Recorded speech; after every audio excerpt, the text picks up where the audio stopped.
Good morning students, this is Mansi Priyadarshini. Today I will discuss some of the MCQs related to chapter 2. To understand other chapters MCQs, you can watch my videos. I have uploaded 20 videos in my channel. So for today's session, let's get started.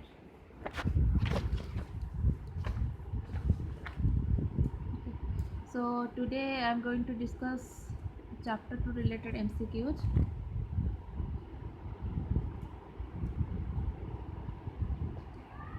The first question is, if x of n is a discrete time signal, then the value of x of n and non-integer value of n. Discrete time signal क्या होता है? जो discrete instance पर आप define करते हो, जैसे 0 पे 1 है, 1 पे सपोज 2 है, 2 पे 3 है, आप -1 पे डिफाइन कर सकते हो, 5 है. सो आप हर इंटीजर वैल्यू पे सिग्नल को डिफाइन करते हो. सो अगर non integer value of N अगर पूछा है, इसका आंसर होगा नॉन इंटीजर वैल्यू पे signal is not defined. So answer is option D, not defined. Okay.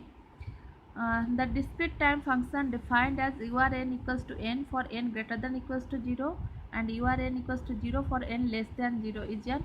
Okay. So now I am telling you three important predefined functions. First one is del of n, which is defined at n equals to 0 and the value is 1.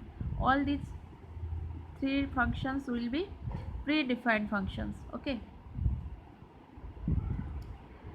Then इसका मतलब क्या है, आप इसको कैसे लिख सकते हो? Del of N equals to 1 for N equals to 0 and 0 for N not equals to 0, या आप इसको लिख सकते हो 0 अदरवाइज. सो ऑप्शन देख के देखना.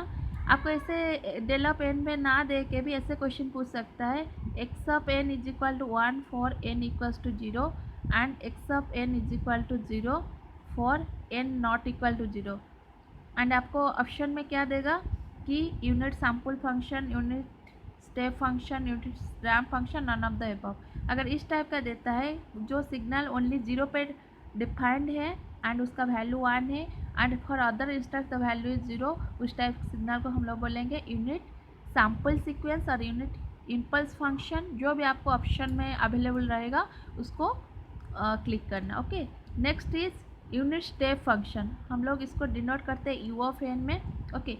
बट अगर आपको क्वेश्चन देता है कि एक्स ऑफ एन एक सिग्नल के टर्म में देता है एंड पूछता है कि which type of function is this, तो आपको ऑप्शन में अवेलेबल रहेगा कि यूनिट स्टेप फंक्शन या रैम्प फंक्शन या ट्रायंगुलर फंक्शन, ऐसे कुछ करके ऑप्शन अवेलेबल रहेगा. Okay.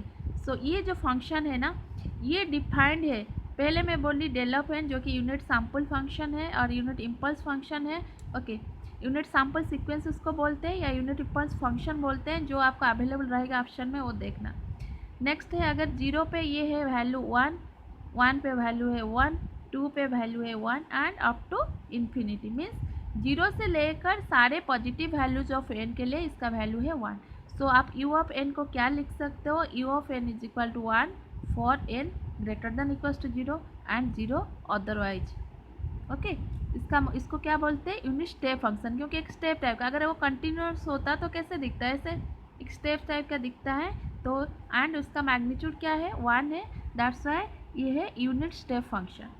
Another predefined function है आपका आर ऑफ एन. कुछ बुक में यू आर ऑफ एन भी लिखा हुआ है, जिसका वैल्यू की है N for N greater than equals to 0. So R of N का वैल्यू है N for N greater than equals to 0 and 0 otherwise. Okay. इसका मतलब है आर ऑफ एन का वैल्यू है N, N greater than equals to 0. So 0 पे क्या होगा? 0 पे 0 होगा. 1 पे क्या होगा?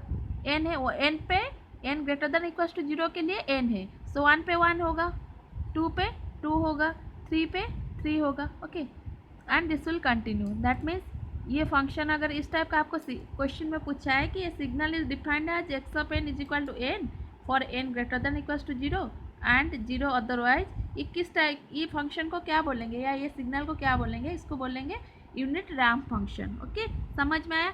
सो अभी 3 जो क्वेश्चन है उसी से रिलेटेड है.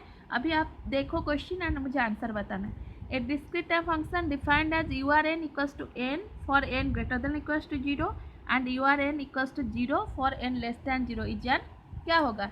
एन पे आपका n greater than equals to 0 के लिए एन है एंड लेस देन 0 के लिए 0 है, सो ये इसका होगा unit ramp signal. Okay, next है क्वेश्चन है the function given by the equation x of n equals to 1 for n equals to 0 and x of n equals to 0 for n less than n not equal to 0 is a dash. So देखो 1 है कहाँ पे, only एक instance पे defined है n0 पे, सो ये होगा आपका यूनिट इम्पल्स फंक्शन, लेकिन ऑप्शन में आपका अवेलेबल है ओनली इम्पल्स फंक्शन, तो उसको क्लिक करना। ठीक है, नेक्स्ट है the function given by the equation x of n is equal to 1 for n greater than equals to 0 and 0 for n less than 0, ये क्या होगा, स्टेप फंक्शन अभी बताए।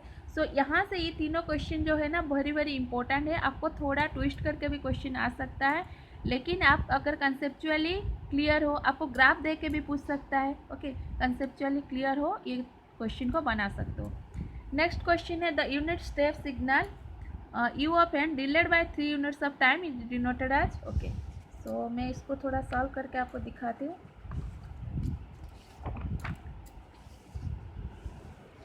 ये है आपका क्वेश्चन,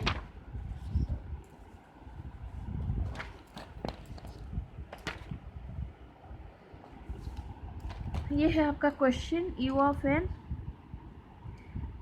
को डिले करना है 3 यूनिट्स। ओके, ये था question the unit step signal. Okay, so अभी इसको डिले करना है 3 यूनिट्स, तो डिले को हम लोग कैसे लिखते हैं, u ऑफ n माइनस 3 लिखेंगे। ओके, सो पहले u ऑफ n का वैल्यू क्या है, 1 है for n greater than equals to 0 and 0 otherwise. Okay, so अगर u ऑफ n का वैल्यू 1 है for n greater than equals to 0 and 0 otherwise, so u of n minus 3 का value क्या होगा, अभी n के जगह पे क्या हो गया, n माइनस 3 लिखे, तो जहाँ जहाँ n था वहाँ वहाँ वैल्यू क्या हो जाएगा, n माइनस 3 हो जाएगा। जब भी आप प्री डिफाइंड फंक्शन को इस टाइप का शिफ्टिंग ऑपरेशन, कुछ भी ऑपरेशन आप करते हो, जहाँ जहाँ n था वो जगह पे आप अगर सिर्फ n माइनस 3 करते हो n माइनस 3 लिखोगे, अगर n प्लस 3 करते हो प्लस 3 लिखोगे, एंड टोटल फंक्शन में आपको लिखना पड़ेगा। Okay, and 0 otherwise.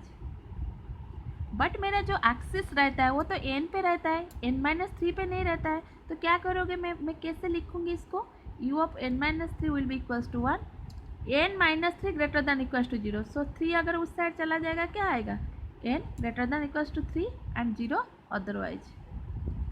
आप अगर इसको प्लॉट करना चाहोगे कैसा आएगा, पहले u ऑफ n कैसा था, 1 1 1 0 1 2 ऐसे था, this was your u of n।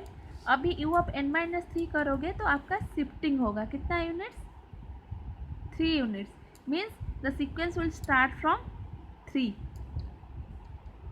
Okay, so 3 से स्टार्ट होगा and n greater than equals to 3 के लिए इसका वैल्यू क्या है, 1 है एंड 0 अदरवाइज, मतलब और कुछ भी आप n लेस दैन जब 3 है इसका वैल्यू क्या हो जाएगा, 0 अदरवाइज का मतलब है n लेस दैन 3 हो जाएगा तो इसका वैल्यू हो जाएगा 0। ओके, सो 3 से स्टार्ट होगा and it will continue up to infinity, and for n greater than equals to 3 the value is 1। Okay, so thank you.